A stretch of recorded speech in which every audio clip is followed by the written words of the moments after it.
Olá, tudo bem? Meu nome é Everton Coimbra de Araújo, sou professor da Universidade Tecnológica Federal do Paraná, do campus Medianeira.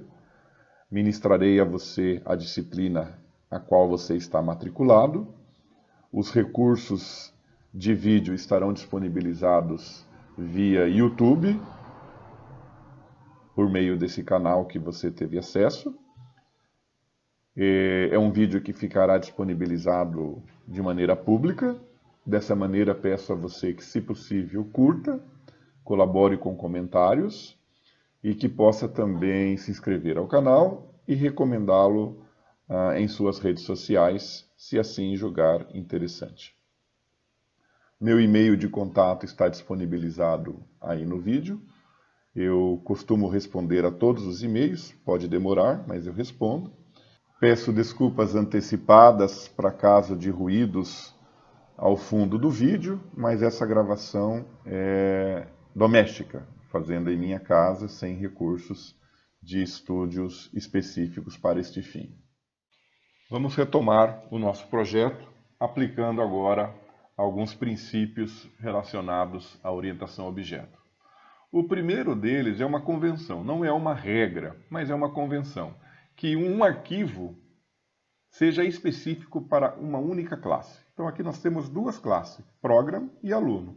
A Program, nós já conhecemos de vídeos anteriores, que é a classe de inicialização do nosso aplicativo. E nós temos aqui a classe Aluno, que ela refere-se ao modelo de negócio em um problema que nós estamos trabalhando, que é identificar a categoria de um aluno em um processo de matrícula. Nós vamos então aqui na console fazer uma organização em forma de pastas. Então vamos criar aqui uma pasta e vamos chamá-la de Models. Namespaces, pastas sempre no plural. E vamos aqui dentro dessa pasta criar uma classe. Aqui eu vou chamar a classe de aluno, mas quando trabalhamos uma estrutura complexa de responsabilidades, o mesmo artefato, em nosso caso aluno, poderia ter várias classes com responsabilidades diferentes. Aí, nesse caso, nós nomearíamos a classe como aluno model. Mas como nós estamos ainda começando, eu vou seguir os princípios básicos. Então temos aqui a classe aluno. Eu vou retirar os namespaces não utilizados. Aqui, a nomenclatura do namespace, por convenção, eu gosto de começar com o nome da solução.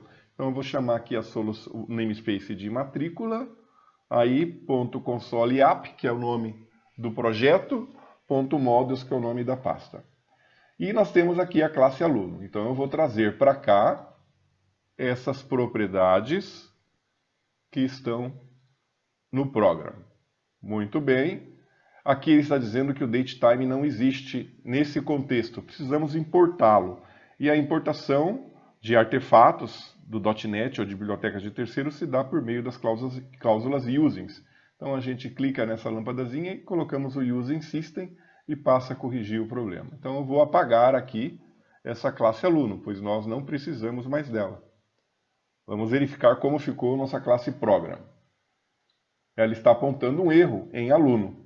Tudo bem, nós temos a classe aluno aqui, ela só não está mais no mesmo arquivo, então ela não consegue identificar. Vamos ver o que o Visual Studio nos oferece para auxiliar. Ó, ele está dizendo, você pode importar para cá o matrícula console app models. Perfeito, eu trago ele para cá. E tudo voltou a funcionar perfeitamente. Vamos verificar algumas situações. A classe aluno, ela tem propriedades para nome e data de nascimento.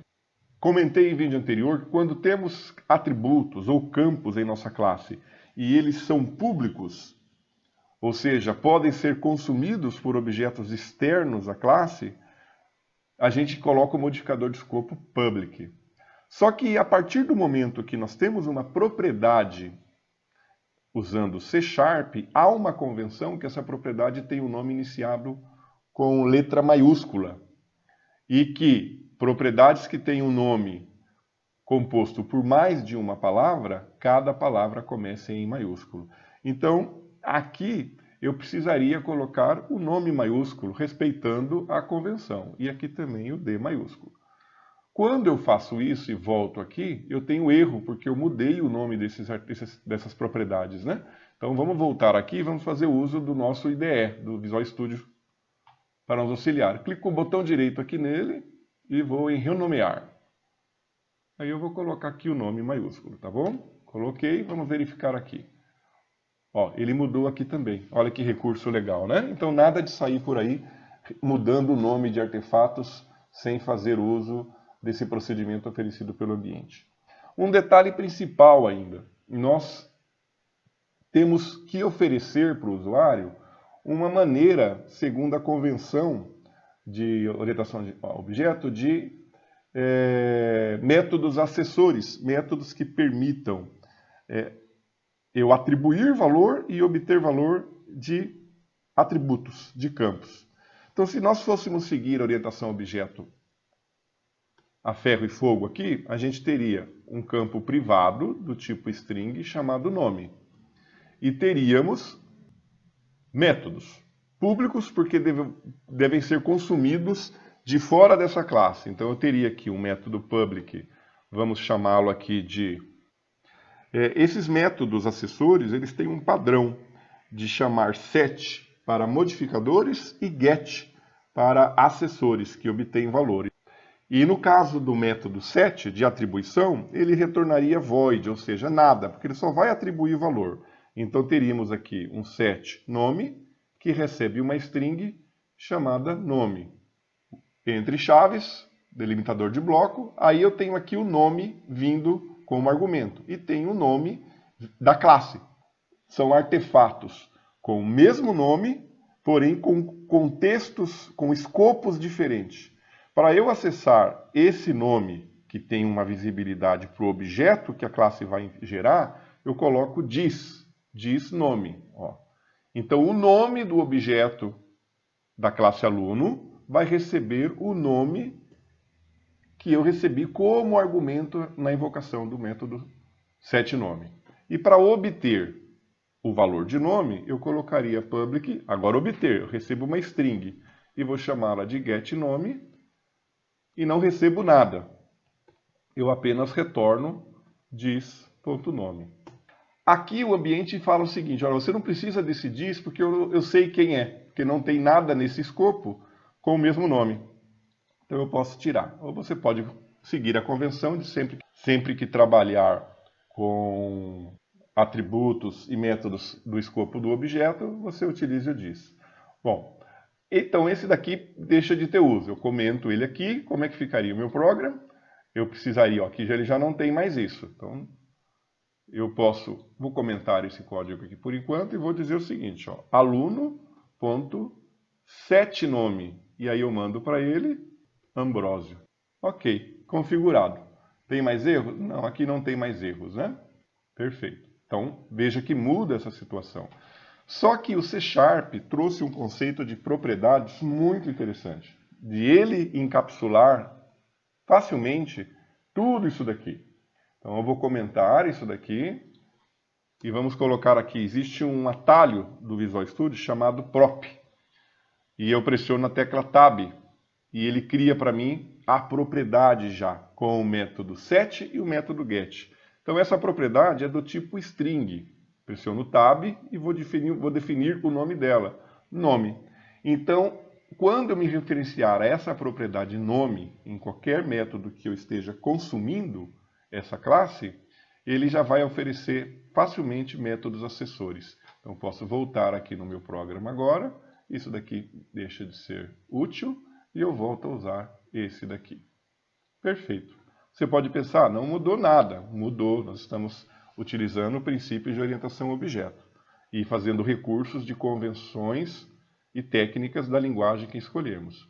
Então, aqui para data de nascimento, a gente vai usar a mesma ideia. Prop, só que agora é datetime e data de nascimento. Perfeito. Eu vou apagar essa daqui, vou gerar um erro agora porque eu apaguei a propriedade e não refatorei, né? Então aqui eu vou colocar data de nascimento, aqui também data de nascimento. E o nosso aplicativo ainda está funcionando. Só que agora nós temos aqui outras situações, né? Eu tenho aqui, ó, cálculo da idade. Esse cálculo da idade não é quem consome que tem que calcular. Eu preciso desse cálculo na classe, né? Então eu vou ter aqui na minha classe aluno, eu vou ter uma propriedade, eu posso pensar aqui, ó, vou ter uma propriedade, ela vai retornar um int. Eu posso chamá-la de idade. Mas ela tem aqui o get e o set. Bom, essa propriedade vai apenas me devolver valor. Ela não vai atribuir, então eu tiro o set. Ela não recebe nada. Mas aqui na atribuição, eu preciso de um comportamento. Que comportamento que é? Eu vou retornar esse processo que nós temos aqui. Olha só. Aqui eu vou deixar de uma maneira melhor para ficar fácil o entendimento. Veja, quando eu chamar a propriedade idade, eu estou fazendo o cálculo aqui. Então, quem é responsável por isso? A classe aluno. Então, eu venho agora aqui no meu programa, eu tenho aqui o meu aluno e tenho a idade.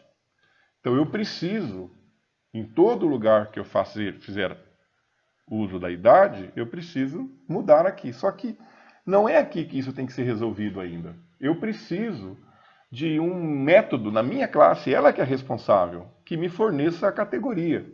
Então, eu posso criar aqui, novamente, uma propriedade, ela vai retornar um string.